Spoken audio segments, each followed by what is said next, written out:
ಶ್ರೀ ಗುರುವೇ ದೀಕ್ಷಾ ಗುರುವೇ ಶಿಕ್ಷಾ ಗುರುವೇ ರಕ್ಷಾ ಗುರುವೇ ಸರ್ವಾಗಮೋಕ್ತ ಕಳಾ ಗುರುವೇ ಶಿವಯೋಗ ಧರ್ಮಾರ್ಥ ಭೋಗ ಗುರುವೇ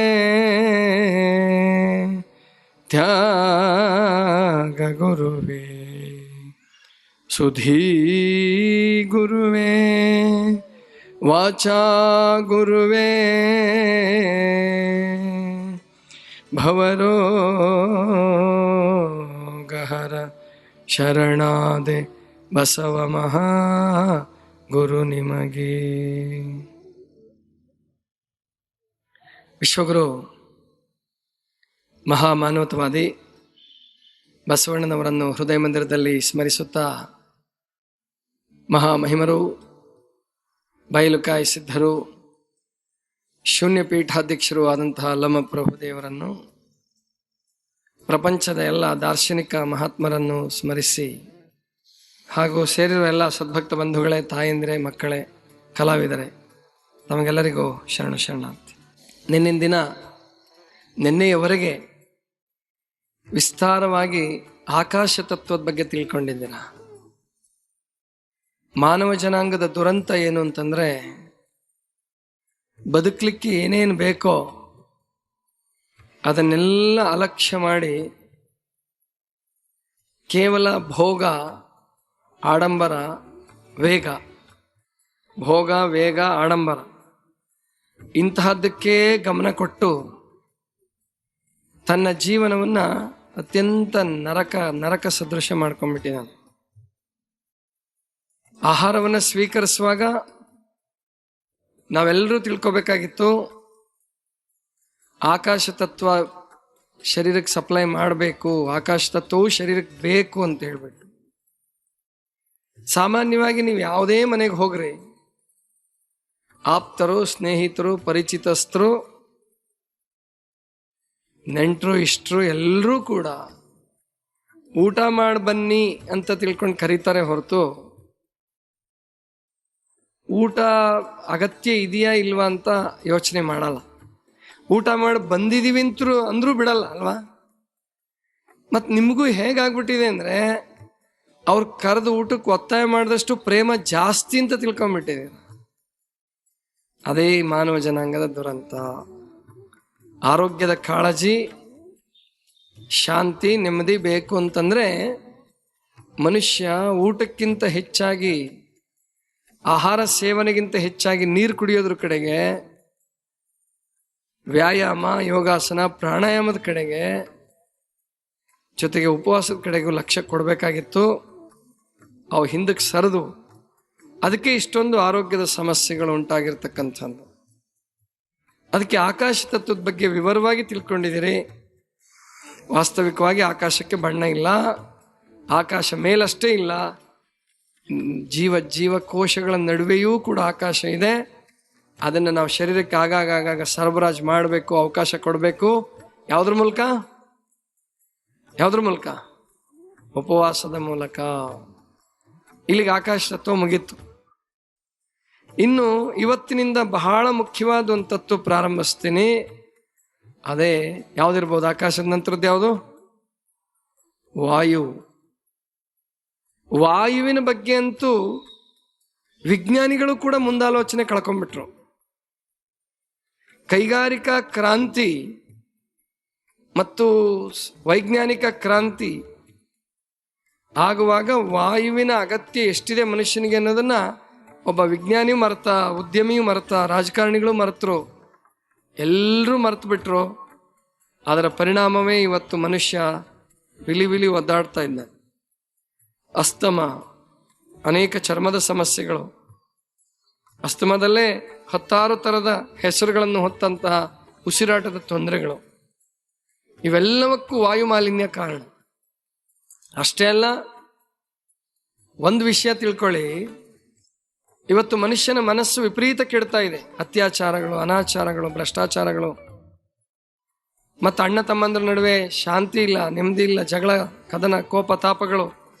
ಯಾಕಪ್ಪ ಅಂದರೆ ಒಳ್ಳೆ ಗಾಳಿ ಉಸಿರಾಟ ಮಾಡಲಾರ್ದಕ್ಕೆ ನನ್ನ ಅಭಿಪ್ರಾಯ. ಯಾಕೆಂದರೆ ಒಳ್ಳೆಯ ಗಾಳಿಯನ್ನು ತೆಗೆದುಕೊಳ್ತಾ ಇದ್ರೆ ಮನಸ್ಸು ಚೆನ್ನಾಗಿರ್ತದೆ. ಯಾಕಂದ್ರೆ ಮನಸ್ಸಾಗಿರೋದು ವಾಯುತತ್ವದಿಂದ. ಯಾಕೆ ಮನಸ್ಸು ಅತ್ಯಂತ ಚಂಚಲ ಅಂದರೆ ಅದಾಗಿರೋದು ವಾಯುತತ್ವದಿಂದ. ಒಂದು ಮಾತಿದೆ, ಅನ್ನ ಇಲ್ಲದೆ 6 ದಿನ, ಅನ್ನ ಇಲ್ಲದೆ 6 ದಿನ, ಸೂರ್ಯ ಇಲ್ಲದೆ 3 ದಿನ, ನೀರಿಲ್ಲದೆ 1 ದಿನ, ಸೂರ್ಯ ಇಲ್ಲದೆ 3 ದಿನ, ವಾಯು ಇಲ್ಲದೆ ಎಷ್ಟು ದಿವಸ ಇರ್ಬೋದು? ನೀವು ಕಲ್ಪಿಸ್ಕೊಂಡಿದ್ದೀರ ಇದನ್ನು ಯಾರಾದರೂ? ವಾಯು ಇಲ್ಲದೆ ಹೋದರೆ ಎಷ್ಟೊತ್ತು ಬದುಕ್ಬೋದು? ಅಕಸ್ಮಾತ್ ಈಗ ಗಾಳಿನೆಲ್ಲ ಸಕ್ ಮಾಡಿಬಿಡ್ತು, ಪ್ರಕೃತಿ ಹೀರ್ಕೊಂಡ್ಬಿಡ್ತು ವಾಯು ತತ್ವವನ್ನು, ಒಟ್ಟ ಆಮ್ಲಜನಕವೇ ಇಲ್ಲ ಗಾಳಿಯಲ್ಲಿ, ಏನಾಗ್ಬೋದು ನಮ್ಮ ಸ್ಥಿತಿ ಎಲ್ಲ? ಮಕ್ಕಳೇ ಏನಾಗ್ಬೋದು? ಸತ್ತೋಗ್ತೀರಿ. ಪರವಾಗಿಲ್ಲ ಅಂದರೆ ಯಾರಿಗ್ಯಾರು ಮಣ್ಣು ಕೊಡಂಗಿಲ್ಲ, ಯಾರ್ಯಾರಿಗೂ ಹೋಳಿಗೆ ಹೊಡೆ ಮಾಡಂಗಿಲ್ಲ, ದಿನ ಮಾಡಂಗಿಲ್ಲ, ಕರೆಯಂಗಿಲ್ಲ, ಕಳ್ಸಂಗೂ ಇಲ್ಲ, ಹೋಗೇ ಬಿಡೋದೆಲ್ಲ. ಅಂದರೆ ವಾಯು ತತ್ವ ಇಲ್ಲದೆ ಹೋದ್ರೆ ಬದುಕದೇ ಇಲ್ಲ, ಬದುಕೇ ಇಲ್ಲ. ಒಂದು ಕ್ಷಣ ವಾಯು ತತ್ವ ಇಲ್ಲದೆ ಬದುಕಕ್ಕಾಗಲ್ಲ.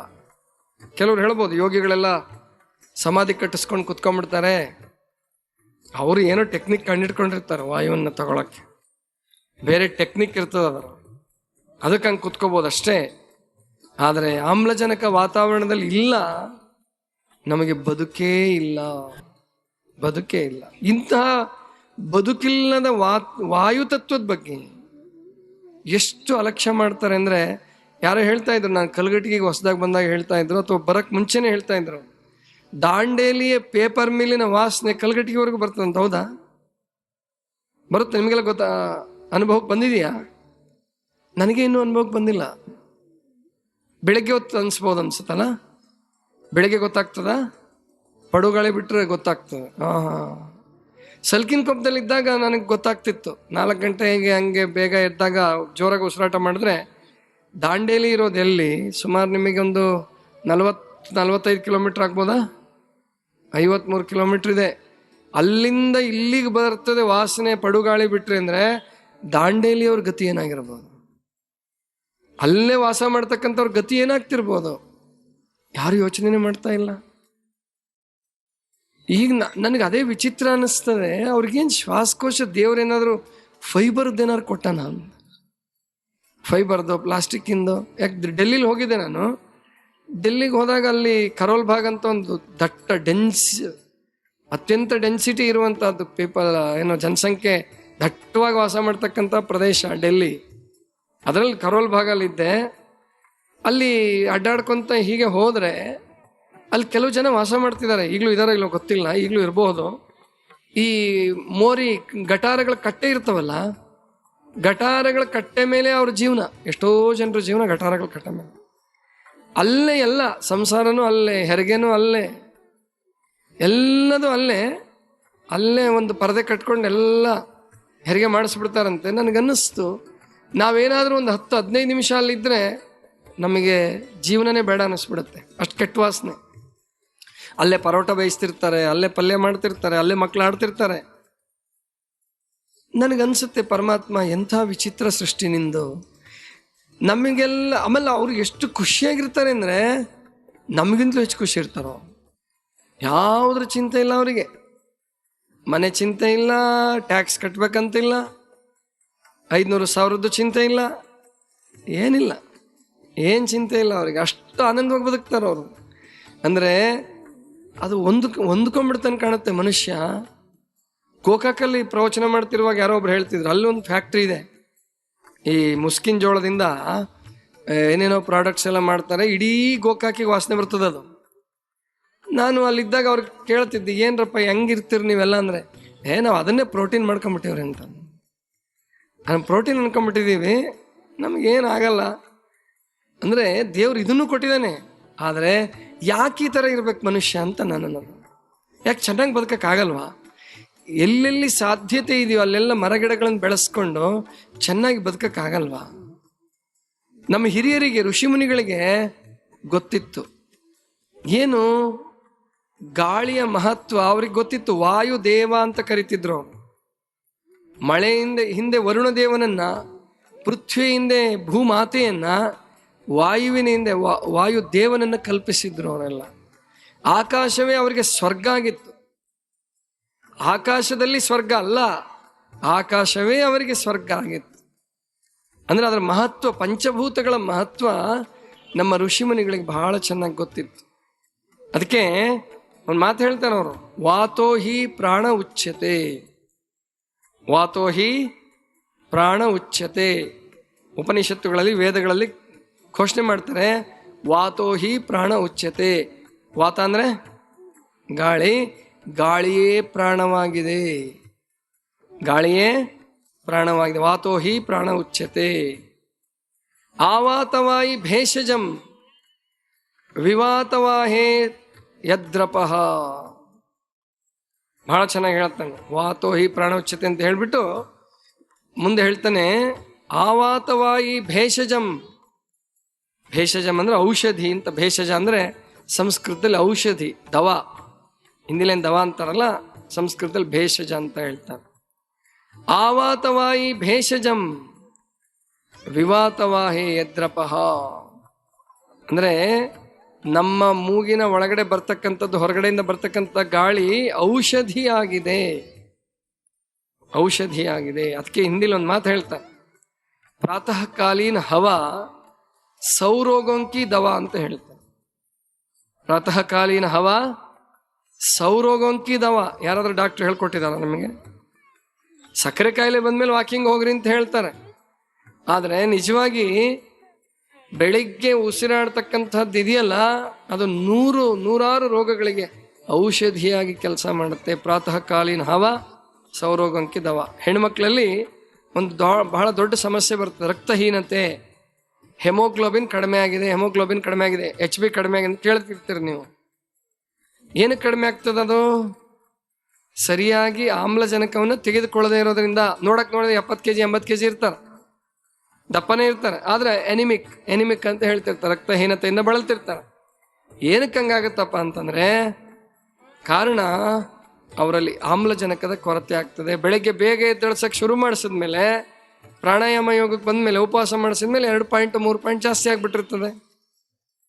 ಆದ್ರಿಂದ ನಾವಿಲ್ಲಿ ತಿಳ್ಕೋಬೇಕು, ಬೆಳಗ್ಗೆ ಉಸಿರಾಟ ಮಾಡೋದನ್ನ ಮಕ್ಳಿಗೆ ಚೆನ್ನಾಗಿ ಹೇಳ್ಕೊಡ್ಬೇಕು. ಎಷ್ಟೋ ಜನ ಮಕ್ಳಿಗೆ ಉಸಿರಾಡೋದೇ ಗೊತ್ತಿಲ್ಲ, ಬಾಯಲ್ಲಿ ಉಸಿರಾಡ್ತಿರ್ತಾವ, ಹೌದಲ್ವಾ? ಯಾಕೆ ಬಾಯಲ್ಲಿ ಉಸಿರಾಡ್ತಿರ್ತವೆ?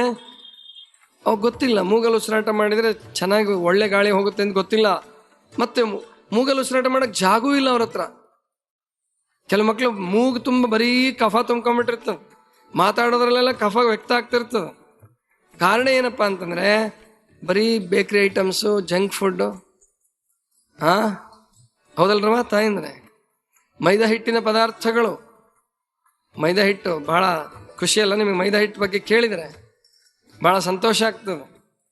ಮೈದಾ ಹಿಟ್ಟು ಬಹಳ ಕೆಟ್ಟದ್ದು ಮನುಷ್ಯನಿಗೆ, ಬಿಳಿ ವಿಷ ಅಂತ ಕರೀತಾರೆ ಅದಕ್ಕೆ. ಅದನ್ನು ನೀವು ಮಕ್ಕಳಿಗೆ ಹೆಚ್ಚೆಚ್ಚು ತಿನ್ನಿಸಿದ್ರೆ ಏನಾಗುತ್ತೆ? ತಮಾಷೆಗೆ ಹೇಳ್ಬಿಡ್ತೀನಿ, ಈ ಮೈದಾ ಹಿಟ್ಟನ್ನು ನೀವು ಇನ್ನೊಂದು ಕಡೆ ಬಳಸ್ತೀರಿ ಗೊತ್ತಾ? ಏನೋ ಫಂಕ್ಷನ್ಸ್ ಇದ್ರೆ, ಕಲರ್ ಪೇಪರ್ ಅಂಟಿಸೋದಿದ್ರೆ, ಪೋಸ್ಟರ್ಸ್ ಅಂಟಿಸೋದಿದ್ರೆ, ಏನು ಗಮ್ ತಯಾರು ಮಾಡ್ತಿರಲ್ಲ, ಸರಿ ಅಂತಿರಲ್ಲ. ಸರಿ ತಯಾರು ಮಾಡೋದು ಯಾವುದ್ರಲ್ಲಿ? ಜೋಳದ ಹಿಟ್ಟಲ್ಲ, ಮೈದಾ ಹಿಟ್ಟಲ್ಲ? ಮೈದಾ ಹಿಟ್ಟಲ್ಲಿ ತಯಾರು ಮಾಡ್ತೀರಿ. ಯಾಕೆ? ಒಂದ್ಸಾರಿ ಅಂಟಿಸಿದ್ರೆ ಕಾರ್ಯಕ್ರಮ ಮುಗಿದ್ರು ಅದ್ರ ಅಂಟು ಬಿಟ್ಟಿರಂಗಿಲ್ಲ, ಹೌದಾ? ಕೆಳಗಡೆ ಭಾಗ ಎಲ್ಲ ಹರಿದೋಗಿರುತ್ತೆ ಬಣ್ಣದ ಪೇಪರ್ದು, ಆದರೆ ಮೇಲ್ಗಡೆ ಭಾಗ ಬಿಟ್ಟಿರಂಗಿಲ್ಲ, ಅಷ್ಟು ಗಟ್ಟಿಯಾಗಿ ಹಿಡಿಯುತ್ತದೆ ಅದು. ಅಂಥ ಮೈದಾ ಹಿಟ್ಟಿನಲ್ಲಿ ತಯಾರು ಮಾಡಿದ ಮಕ್ಕಳಿಗೆ ತಿನ್ನಿಸ್ಬಿಟ್ರೆ ಹೋಗುವಾಗ ಫಾಸ್ಟ್ ಫುಡ್. ಅರ್ಥ ಆಯ್ತಾ? ಮುಂದಿನ ಗೊತ್ತಾಯ್ತಲ್ವಾ? ಹೋಗುವಾಗ ಫಾಸ್ಟ್ ಫುಡ್, ಬರುವಾಗ ಡೆಡ್ ಸ್ಲೋ. ಗೊತ್ತಾಯ್ತಾ? ಆದ್ದರಿಂದ ಮೈದಾ ಹಿಟ್ಟಿನ ಪದಾರ್ಥಗಳನ್ನು ತಿನ್ನಿಸ್ಬಾರ್ದು, ಕಫ ಜಾಸ್ತಿ ಆಗ್ತದೆ, ಅದೇ ಉಸಿರಾಟಕ್ಕೆ ತೊಂದರೆ ಕೊಡ್ತದೆ. ಅದಕ್ಕೆ ಮಕ್ಕಳು ಯಾಕೆ ಚುರುಕಾಗಿರಲ್ಲ? ಬುದ್ಧಿವಂತರಿರ್ತಾರೆ, ಆದರೆ ಅವ್ರಿಗೆ ಖುಷಿ ಇರಲ್ಲ, ಜೀವನದಲ್ಲಿ ಖುಷಿ ಇರಲ್ಲ, ಚುರುಕಿರಲ್ಲ. ಬುದ್ಧಿವಂತಿಕೆ ಬೇರೆ, ಎಕ್ಸಾಮಲ್ಲಿ ಮಾರ್ಕ್ಸ್ ತೆಗೆದುಕೊಳ್ಳೋದು ಬೇರೆ, ಆದರೆ ಜೀವನದಲ್ಲಿ ಖುಷಿಯಾಗಿರೋದು, ಸಂತೋಷವಾಗಿರೋದು ಬೇರೆ. ಆದ್ದರಿಂದ ನಾವಿಲ್ಲಿ ತಿಳ್ಕೋಬೇಕು, ಗಾಳಿಯನ್ನು ಸರಿಯಾಗಿ ಉಸಿರಾಟ ಮಾಡಬೇಕು. ಕೊನೆ ಮಾತು ಹೇಳ್ಬಿಡ್ತೀನಿ. ಋಷಿ ಹೇಳ್ತಾನೆ, ಆವಾತವಾಹಿ ಭೇಷಜಂ ವಿವಾತವಾಹಿ ಯದ್ರಪಃ, ಅಂದ್ರೆ ನಾನು ಬಿಡುವ ಗಾಳಿ ನನ್ನ ರೋಗವನ್ನು ತೆಗೆದುಕೊಂಡು ಹೋಗಲಿ. ದೇವಾನಾಂ ದೂತೈಯಸೆ. ನೋಡಿ, ಈ ಮಾತನ್ನು ಚೆನ್ನಾಗಿ ಗಮನಿಸಿ, ಚೆನ್ನಾಗಿ ಗಮನ ಕೊಡಿ. ದೇವಾನಾಂ ದೂತೈಯಸೆ, ಗಾಳಿಗೆ ಹೇಳ್ತಾನೆ ಅವನು, ನೀನು ದೇವದೂತ. ನೋಡಿ, ನಮ್ಮ ಋಷಿಗಳು ಎಷ್ಟು ಜ್ಞಾನಿಗಳಿದ್ರು, ಎಷ್ಟು ಬುದ್ಧಿವಂತರಿದ್ರು, ಎಷ್ಟು ಪ್ರಾಕ್ಟಿಕಲ್ ಥಿಂಕರ್ಸ್, ಎಂಥ ಪ್ರಾಯೋಗಿಕ. ದೇವಾನಾಂ ದೂತ ಈಯಸೆ, ದೇವದೂತನಾಗಿದ್ದೀಯಾ. ಯಾರಿಗೆ ಹೇಳೋದಿದು? ವಾಯುವಿಗೆ ಹೇಳ್ತಾರೆ ನಮ್ಮ ಋಷಿಮುನಿಗಳು, ದೇವದೂತ ಅಂತ ಹೇಳ್ತಾರೆ. ಸಾಮಾನ್ಯವಾಗಿ ಪ್ರವಾದಿಗಳನ್ನ ದೇವದೂತರು ಅಂತ ಕರೀತಾರೆ, ದೇವರ ಮಕ್ಕಳು, ದೇವರ ದೂತರು ಅಂತ ಕರೀತಾರೆ. ಪ್ರವಾದಿಗಳಂದ್ರೆ ಯಾರೋ ಒಂದಿಬ್ಬರು ಹೆಸರು ಹೇಳ್ಬೋದಾ? 3 ಜನ ಹೆಸರು ಹೇಳ್ಬೋದಾ? ಮಹಮ್ಮದ್ ಪೈಗಂಬರ್. ಆಮೇಲೆ ಎರಡನೇವರು ಇನ್ಯಾರು? ಗೌತಮ ಬುದ್ಧನ ಹೇಳ್ತಿದ್ದಾರೆ ಮೇಡಮ್ ಅವರು. ಹೌದು. ಆಮೇಲೆ ಇನ್ಯಾರನ್ನಾರು ಹೇಳ್ಬೋದಾ? ಯೇಸು ಕ್ರಿಸ್ತ. ದೇವದೂತ ಅಂತ ಮೊಟ್ಟ ಮೊದಲು ಹೆಸರು ಕೊಟ್ಟಿದ್ದೆ ಯೇಸು ಕ್ರಿಸ್ತನಿಗೆ. ವಾಯುದ್ ಬಿಟ್ರೆ ದೇವದೂತ ಅಂತ ಕರೀತಾರೆ. ಇವನಿಗೆ ದೇವದೂತ ಅಂತ ಹೇಳ್ತಾರೆ, ಮಹಮ್ಮದ್ ಪೈಗಂಬರ್ಗೆ. ಇನ್ನು ಕೃಷ್ಣ ರಾಮರನ್ನ ದೇವರ ಅವತಾರ ಅಂತ ಹೇಳ್ತಾರೆ. ಬಸವಣ್ಣನ ದೇವರ ಮಗ ಅಂತ ಹೇಳ್ತಾರೆ, ಸಂಗನ ಬಸವಣ್ಣ ಅಂತ ಹೇಳ್ತಾರೆ. ಆಮೇಲೆ ಇನ್ನೊಬ್ಬರಿಗೆ ಯಾರಿಗೋ ಇಲ್ಲ, ದೇವದೂತ ಅಂತ ಹೇಳೋದು ಮಹಮ್ಮದ್ ಪೈಗಂಬರ್ಗೆ. ಯೇಸು ಕ್ರಿಸ್ತನಿಗೆ ಸನ್ ಆಫ್ ಗಾಡ್ ಅಂತ ಹೇಳ್ತಾರೆ, ಒನ್ ಓನ್ಲಿ ಸನ್ ಅಂತ. ಮತ್ತದು ಒಬ್ಬನೇ ಮಗ ಅಂತ ದೇವ್ರಿಗೆ ಯೇಸು ಕ್ರಿಸ್ತ. ಅವ್ರು ಕ್ರಿಶ್ಚಿಯನ್ ಹೇಳೋದು, ದೇವ್ರಿಗೆ ಒಬ್ಬನೇ ಮಗ ಯೇಸು ಕ್ರಿಸ್ತ. ಹಂಗಾರೆ ನೀವೆಲ್ಲ ಯಾರ ಮಕ್ಕಳ? ಹೋಗ್ಲಿ, ಯೇಸು ಕ್ರಿಸ್ತನ ನಂತರ ಬಂದ್ರಲ್ಲ ಅವರೆಲ್ಲ ಯಾರ ಮಕ್ಕಳು ಅಂತಂದ್ರೆ ಅವ್ರ ಹತ್ರ ಉತ್ತರ ಇಲ್ಲ. ನಾವೆಲ್ಲ ಪಾಪಿಗಳು. ಅವ್ರು ಹೇಳ್ತಾರೆ, ಪಾಪಿಗಳು ನಾವು, ಶರಣಾಗಬೇಕು. ಯಾರಿಗೆ? ಯೇಸು ಕ್ರಿಸ್ತನಿಗೆ ಶರಣಾಗಬೇಕು. ನಾವೆಲ್ಲ ಪಾಪಿಗಳು, ಅವನಿಗೆ ಒಬ್ಬನಿಗೆ ಶರಣಾದ್ರೆ ಮಾತ್ರ ಪಾಪ ಹೋಗುತ್ತೆ. ಆದ್ರೆ ನಮ್ಮ ಋಷಿಗಳು ಹೇಳಿದ್ರು, ಅಮೃತಸ್ಯ ಪುತ್ರ, ನೀವೆಲ್ಲರೂ ಅಮೃತ ಪುತ್ರರು. ಯಾರೋ ಒಬ್ಬರಲ್ಲ, ಯಾರೋ ಒಬ್ಬ ಉಪನಿಷತ್ ಋಷಿ, ಯಾರೋ ಒಬ್ಬ ಗೌತಮ ಬುದ್ಧ, ಯಾರೋ ಒಬ್ಬ ಕೃಷ್ಣ, ಯಾರೋ ಒಬ್ಬ ರಾಮ ಅಮೃತ ಪುತ್ರ ಅಂತ ಹೇಳಲಿಲ್ಲ ನಮ್ಮವರು. ನೀವೆಲ್ಲರೂ ಅಮೃತ ಪುತ್ರ. ಇನ್ನು ರಾಮಕೃಷ್ಣ ಹುಟ್ಟೇ ಇರಲಿಲ್ಲ ಅವಾಗ. ರಾಮ ಹುಟ್ಟಿ 7,000 ವರ್ಷ ಆಗಿದೆ ಅಂತ ಹೇಳ್ತಾರೆ. ಅದಕ್ಕಿಂತ ಮುಂಚೆ ಉಪನಿಷತ್ತುಗಳು ಹುಟ್ಟಿದಾವೆ. ಅಂದರೆ ಅಮೃತಸ್ಯ ಪುತ್ರ ಅಂತ ಕರೆದ್ರು ನಮ್ಮನ್ನೆಲ್ಲ. ಎಂಥ ಅದ್ಭುತ ಕಲ್ಪನೆ ನೋಡಿ. ಈಗ ಒಂದು ಸತ್ಯ ಹೇಳ್ತೀನಿ ನಿಮಗೆಲ್ಲ, ಕಟು ಸತ್ಯ ಹೇಳ್ತೀನಿ. ಜೀರ್ಣಿಸ್ಕೊಳಂಗಿದ್ರೆ ನೀವು ಜೀರ್ಣಿಸ್ಕೊಂತೀರ ಬಿಡಿ. ಏನ್ ಕಟು ಸತ್ಯ ಅಂದ್ರೆ, ನೋಡ್ರಿ, ಒಂದು ವೇಳೆ ಈ ದೇವದೂತರು, ದೇವ್ರ ಮಕ್ಕಳು, ದೇವ್ರ ಅವತಾರಿಗಳು ಅಂತ ಏನು ಹೇಳ್ಯಾರಲ್ಲ, ಅವ್ರ ಪೈಕಿ ಯಾರಾದ್ರೂ ಒಬ್ರು ಹುಟ್ಟದೆ ಹೋಗಿದ್ರೆ, ಈಗ ಉದಾಹರಣೆಗೆ ಯೇಸು ಕ್ರಿಸ್ತ ಹುಟ್ಟದೆ ಹೋಗಿದ್ರೆ, ದೇವರ ಮಗ ಹುಟ್ಟದೆ ಹೋಗಿದ್ರೆ, ಈ ಸೃಷ್ಟಿ ಇರ್ತಿತ್ತೋ ಇಲ್ವೋ? ಇರ್ತಿತ್ತೋ ಇಲ್ವೋ ರೀ? ಇರ್ತಿತ್ತು, ಗ್ಯಾರಂಟಿ ಇರ್ತಿತ್ತು. ಹೌದಾ? ಮಹಮ್ಮದ್ ಪೈಗಂಬರ್ ಹುಟ್ಟದೆ ಹೋಗಿದ್ರೆ ಈ ಸೃಷ್ಟಿ ಇರ್ತಿತ್ತ ಇಲ್ವಾ? ರಾಮ, ಕೃಷ್ಣ, ಬುದ್ಧ ಹುಟ್ಟದೆ ಹೋಗಿದ್ರೆ ಈ ಸೃಷ್ಟಿ ಇರ್ತಿತ್ತ ಇಲ್ವಾ? ಬಸವಣ್ಣ ಹುಟ್ಟದೆ ಹೋಗಿದ್ರೆ ನಾನು ಇರ್ತಿರ್ಲಿಲ್ಲ ಅಂತ ಹೇಳ್ತೀನಿ, ಒಪ್ತೀರಾ? ನಿಮ್ಗೇನು ಬುದ್ಧಿಗಿದ್ದಿದೆ ಅಂದ್ರೆ ಸ್ವಾಮೀಜಿ ಅಂತೀರಿ. ಹೌದಾ? ಬಸವಣ್ಣ ಹುಟ್ಟದೆ ಹೋಗಿದ್ರು ಸೃಷ್ಟಿ ಇರ್ತಿತ್ತು. ಗಾಳಿ ಇಲ್ಲದೆ ಹೋಗಿದ್ರೆ ನಾವು ನೀವೆಲ್ಲ ಹುಡ್ತಿದ್ವಾ? ಮತ್ತಂಗಾರೆ ದೇವದೂತರು ಯಾರು? ಗಾಳಿ ದೇವದೂತ, ನೀರು ದೇವದೂತ, ಭೂಮಿ ದೇವದೂತ, ಮತ್ತೆ ಆಕಾಶ ದೇವದೂತ. ಪಂಚಭೂತಗಳು ದೇವರ ದೂತರು, ದೇವರ ಮಕ್ಕಳು. ಅದರಿಂದ ನಾವಾಗಿರೋದು. ಯಾವುದೇ ಒಬ್ಬ ಮಹಾಪುರುಷ ಹುಟ್ಟದೆ ಹೋಗಿದ್ರು ನಾವು ಇರ್ತಿದ್ವಿ, ಬದುಕ್ತಿದ್ವಿ. ನನಗನ್ನಿಸ್ತದೆ, ಈ ಧರ್ಮಗಳೇನಾದ್ರೂ ಹುಟ್ಟದೆ ಹೋಗಿದ್ರೆ ಇನ್ನೂ ಆರಾಮ ಇರ್ತಿದ್ವನಪ್ಪ ಅನಿಸ್ತದೆ, ಹೊಡೆದಾಟಿರ್ತಿರ್ಲಿಲ್ಲ. ಹುಟ್ಟೆ ಏನು ತೊಂದರೆ ಮಾಡ್ಕೊಂಡು. ಯಾಕೆ ನೋಡ್ರಿ, ಯಾವುದಾದ್ರು ಪ್ರಾಣಿಗಳು ಇಷ್ಟೊಂದು ಮನುಷ್ಯನಷ್ಟು ಹೊಡೆದಾಡಂಗಿಲ್ಲ, ಮನುಷ್ಯನಷ್ಟು ಯುದ್ಧ ಮಾಡಂಗಿಲ್ಲ, ಮನುಷ್ಯನಷ್ಟು ಭೇದ ಇಲ್ಲ ಅವುಗಳಲ್ಲಿ, ಆರಾಮಿರ್ತಾವ. ನಾವು ಎಷ್ಟು ಭೇದ ಮಾಡ್ತೀವಿ, ಎಷ್ಟು ಹೊಡೆದಾಡ್ತೀವಿ, ಎಷ್ಟು ಬಡ್ದಾಡ್ತೀವಿ. ಈಗೆಲ್ಲ ಸ್ವಾತಂತ್ರ್ಯ ಬಂದಿದೆ, ಮತ್ತು ಪೊಲೀಸರಿದ್ದಾರೆ, ಸಂವಿಧಾನ ಇದೆ ಅಂತ ಆರಾಮದೀವಿ. ಇಲ್ಲದೆ ಹೋಗಿದ್ರಿ ಶೈವರು ವೈಷ್ಣವರು ಎಷ್ಟು ಕುಸ್ತಿ ಆಡ್ತಿದ್ರು. ಮುಸಲ್ಮಾನರು, ಕ್ರಿಶ್ಚಿಯನ್ರು ಬರೋಕ್ಕೆ ಮುಂಚೆ ಶೈವರು ವೈಷ್ಣವರು ಬಹಳ ಹೊಡೆದಾಡ್ಯಾರ ಈ ಜಗತ್ತಿನ, ಈ ದೇಶದಾಗ. ಒಬ್ಬರ ಮೇಲೆ ಒಬ್ರು ಪೈಪೋಟಿ, ಅವ್ರ ಗುಡಿ ಇವ್ರು ಕೆಡೋಸೋದು, ಇವ್ರ ಗುಡಿ ಅವ್ರು ಕೆಡೋಸೋದು ಮಾಡ್ಯಾರ. ಅಂದ್ರೆ ದೇವ್ರ ನಿಜ ಸ್ವರೂಪ ಗೊತ್ತಿದ್ದವ್ರು ಹಿಂಗೆ ಮಾಡ್ಯಾರ, ಏನು ಮಾಡ್ಬಾರ್ದು. ಅದಕ್ಕೆ ನಾವಿಲ್ಲಿ ತಿಳ್ಕೊಬೇಕು. ದೇವದೂತ ಅಂದರೆ ವಾಯು ದೇವದೂತ. ಅದಕ್ಕೆ ಬಂಧುಗಳೇ, ವಾಯುವನ್ನು ಸರಿಯಾಗಿ ತಿಳ್ಕೊಳ್ಳೋಣ, ವಾಯುವಿನ ಬಗ್ಗೆ ಸರಿಯಾಗಿ ತಿಳ್ಕೊಳ್ಳೋಣ. ಈ ವಾಯುವನ್ನು, ವಾತಾವರಣವನ್ನು 5 ಭಾಗವಾಗಿ ವಿಭಾಗಿಸ್ತಾರೆ. ಗೊತ್ತಿದೆಯಾ ನಮಗೆಲ್ಲ? ಮೇಲ್ಮೈ, ಭೂಮಿಯ ಮೇಲ್ಮೈಯನ್ನು ಅಥವಾ ವಾತಾವರಣವನ್ನು 5 ಭಾಗವಾಗಿ ವಿಭಾಗಿಸ್ಬೋದು. ಶೀತ, ಉಷ್ಣ, ಹೌದಲ್ವಾ? ಶೀತವಲಯ, ಉಷ್ಣವಲಯ, ಅತಿ ಶೀತ, ಅತಿ ಉಷ್ಣ, ಆಮೇಲೆ ಸಮಶೀತೋಷ್ಣ. ಈ ಥರ 5 ಭಾಗವಾಗಿ ವಿಭಾಗಿಸ್ಬೋದು. ಉಷ್ಣವಲಯ, ಶೀತವಲಯ, ಅತಿ ಶೀತ, ಅತಿ ಉಷ್ಣ ಮತ್ತು ಸಮಶೀತೋಷ್ಣ ವಲಯ. ಅದೇ ತರಹ ಹೇಗೆ ಹೊರಗೆ ವಾತಾವರಣವನ್ನು 5 ಭಾಗವಾಗಿ ವಿಭಾಗಿಸಿದೀವೋ, ನಮ್ಮ ಋಷಿಮುನಿಗಳು ನಮ್ಮ ಪ್ರಾಣಗಳನ್ನು, ನಮ್ಮಲ್ಲಿ ಉಸಿರಾಡ್ತಕ್ಕಂಥ ವಾಯುವನ್ನು ಕೂಡ 5 ಭಾಗವಾಗಿ ವಿಭಾಗಿಸಿದ್ದಾರೆ. ಯಾವ್ಯಾವ್ದೇವು? ಅದಕ್ಕೇನಂತ ಹೆಸರು ಕರಿತೀರಿ? ನಿಮಗೆ ಪ್ರಾಣ ಇದೆಯಲ್ಲ, ಅದಕ್ಕೊಂದು ಹೆಸರು ಕೊಟ್ಟಾರ. ಏನಂತ ಹೇಳ್ತಾರೆ? ಒಂದು ಪ್ರಾಣ ಅಲ್ಲ ಎಲ್ರಿಗೂ ಇರೋದು. ಎಷ್ಟು? ನಿಮ್ಮ ಕಲ್ಗಟ್ಟಿಗೆ ತನಕ ಇನ್ನೂ ಸುದ್ದಿ ಬಂದೇ ಇಲ್ಲ ನಂಗದ. ನೋಡ್ರಿ, ಆಧ್ಯಾತ್ಮಿಕವಾಗಿ ಬಹಳ ಪೂರಿದಿರಿ ಅಲ್ವಾ? ಪಂಚಪ್ರಾಣಗಳನ್ನು ಶಬ್ದ ಕೇಳಿದಿರಿಲ್ವಾ? ಪಂಚ ಪ್ರಾಣ, ಹೌದಾ? ಶಬ್ದ ಬಳಸ್ತಿರ್ತೀರಲ್ರಿ. ತುಂಬ ಇಷ್ಟವಾದ ಪದಾರ್ಥಕ್ಕೆ ಏನಂತಿರ್ತೀರಿ? ನನಗೆ ಮಿರ್ಚಿ ಕಂಡ್ರೆ ಪಂಚಪ್ರಾಣ, ನನಗೆ ಕೇಕ್ ಕಂಡ್ರೆ ಪಂಚಪ್ರಾಣ, ನನಗೆ ದಿಲ್ ಪಸಂದ್ ಕಂಡ್ರೆ ಪಂಚಪ್ರಾಣ, ದಿಲ್ ಖುಷ್ ಕಂಡ್ರೆ ಪಂಚಪ್ರಾಣ. ಒಂದ್ಸರಿ ಯಾವುದೋವ್ರಾಗ ಹಿಂಗೆ ಹೇಳಿದೆ. ಮರುದಿವ್ಸ ಒಬ್ಬ ತಾಯಿ ಬಂದ್ಬಿಟ್ಟು ಒಂದು ದೊಡ್ಡ ಕವರ್ ಮುಂದಿಟ್ಬಿಟ್ಟು, ಅಪ್ಪವ್ರೆ ತಗೊಳ್ಳಿದೆ. ನಾನು ಏನಮ್ಮ ನೆನ್ನೆ ಹೇಳಿದಲ್ಲ ಪಂಚಪ್ರಾಣ ಅಂತೇಳಿ, ದಿಲ್ ಪಸಂದ್, ದಿಲ್ ಖುಷ್, ಕೇಕ್, ನಮ್ದು ಬೇಕ್ರಿ ಇದೆ, ಅದಕ್ಕೆ ನಿಮಗೆ ತಗೊಂಬಂದೆ ಅಂದರು. ಅಯ್ಯೋ ತಾಯಿ, ನನಗೆ ಪಂಚಪ್ರಾಣ ಅಲ್ಲ, ನಿಮಗಿರೋದನ್ನು ಹೇಳಿದೆ ನನ್ನ ಮೇಲೆ ಹಾಕ್ಕೊಂಡು ಅಂತಂದೆ. ಗೊತ್ತಾಯ್ತಲ್ಲ? ತುಂಬ ಇಷ್ಟವಾದದಕ್ಕೆ ಅಥವಾ ತುಂಬ ಇಷ್ಟವಾದವ್ರಿಗೆ ಪಂಚಪ್ರಾಣ ಅಂತ ಹೇಳ್ತಿರ್ತೀರಲ್ವಾ? ನಿಜವಾಗಿ ನಮ್ಮೊಳಗಡೆ ಪಂಚಪ್ರಾಣ ಇದೆ ಅಂತ ಹೇಳ್ತಾರೆ ಋಷಿಮುನಿಗಳು. ಅದನ್ನು ಪೂಜೆಲೆಲ್ಲ ಬಳಸ್ತಿರ್ತೀರಿ. ಅಪ್ಪಗಳಿಗೆ ಗೊತ್ತಿರ್ತದೆ ಯಾವ್ಯಾವುದು?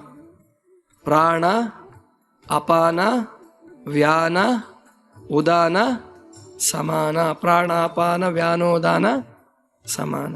ಪ್ರಾಣ, ಅಪಾನ, ವ್ಯಾನ, ಉದಾನ. ನೋಡಿ, ಗಾಳಿಗೆ ವಿಭಾಗ ಮಾಡೋದೇ ಕಷ್ಟ ರೀ. ನಿರಾಕಾರ ಗಾಳಿ, ಕಣ್ಣಿಗೆ ಕಾಣಿಸಲ್ಲ. ಅಂಥ ಗಾಳಿನ ಕೂತ್ಕೊಂಡು ಅವಕ್ಕೂ ಹೆಸರಿಟ್ಬಿಟ್ರು ನಮ್ಮ ಋಷಿಮುನಿಗಳು. ಯಾಕೆ? ಕಾಡಲ್ಲಿ ಕೂತ್ಕೊಂಡು ಇನ್ನೇನು ಕೆಲಸ? ತಪಸ್ ಮಾಡೋದು ಗಮನಿಸೋದು ಒಳಗಡೆ ಎಂಥ ಅದ್ಭುತ ಶಾಸ್ತ್ರ ಕೊಟ್ಟರು ಅಂದರೆ, ಯಾವ ವಿಶ್ವದ ಯಾವ ಭಾಗದಲ್ಲೂ ಇಷ್ಟು ಚೆನ್ನಾಗಿ ಕೊಡೋಕ್ಕಾಗಿಲ್ಲ. ಯಾವ ಭಾಗದಲ್ಲೂ ಕೊಡೋಕ್ಕಾಗಿಲ್ಲ. ಉಪನಿಷತ್ತುಗಳನ್ನ ಇಷ್ಟು ಚೆನ್ನಾಗಿ ಪ್ರಾಣ ವಿಭಾಗವನ್ನು ಮಾಡೋಕ್ಕಾಗಿಲ್ಲ.